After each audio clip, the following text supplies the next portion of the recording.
You're not invisible. You've got decent looks, good humor, you know how to talk to people. You're not the life of the party, but you hold your own. And yet somehow, you keep ending up around people who don't really stand out either. Good folks, but quiet.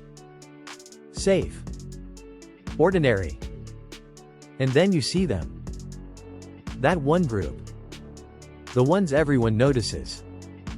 They walk in, laughing, and the air just changes. There's a Regina George in every school, every college, every office. That person whose presence feels like a spotlight, whose approval feels like currency. They don't even say brilliant things, but when they say it, everyone laughs a little louder. You tell yourself you don't care, but you do. Because they seem to live life on a higher volume. People like them, follow them, orbit them. They make being noticed look effortless. And a part of you wonders, what would it feel like to be in that circle?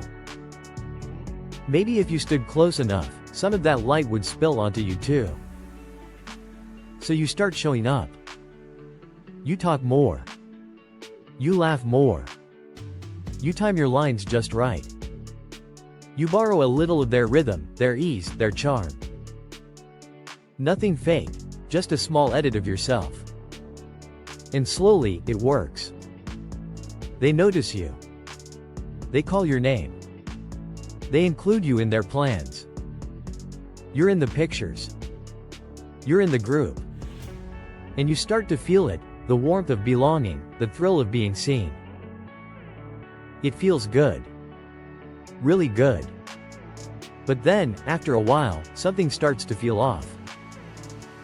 You can't point at it, but it sits there, right under the laughter. They're nice to you. They like you. But the connection feels thin, like you're standing with them, not among them. They laugh at your jokes, but not the same way they laugh at his. You're in the story, but not the heartbeat of it. You're in, but you're not it. And then comes that one night, the litmus test. Everyone's hanging out, late, easy. The real center of the group, the one everyone naturally follows, says, "Let's go for a drive." And suddenly, everyone's on their feet. No hesitation. Energy, movement, laughter. Later, you say something similar, same tone, same smile. And the room goes quiet.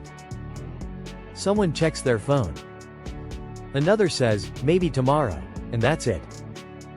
No drama, no rejection. Just that quiet realization. You didn't become part of it. You just got access to it. You can feel the difference now, between being included and being wanted there. And once you feel it, you can't unfeel it. Because here's the truth most people miss. Not all of them are fake. Some are genuinely confident, it's who they are. But most of them? They're holding up an image. Their worth is tied to how many people look their way. And even when it's real, there's still a downside. They attract people drawn to the image, not the person. When things go wrong, and they always do, when the charm wears thin, when the laughter slows down, when life hits harder than they can joke about, they see how fragile it all was.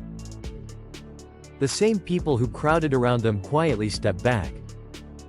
Because their attention was never love. It was convenience. And that's when you realize, you don't want that life. You don't want friends who need you to perform, or someone who only likes you when you're shining. Because the moment you stop performing, they'll find someone else who still is. So maybe it's better this way. Maybe not being it is what saves you.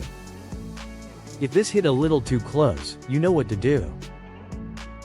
Like, comment, share, subscribe. Not for me, for that one person in your circle who's still trying to be it.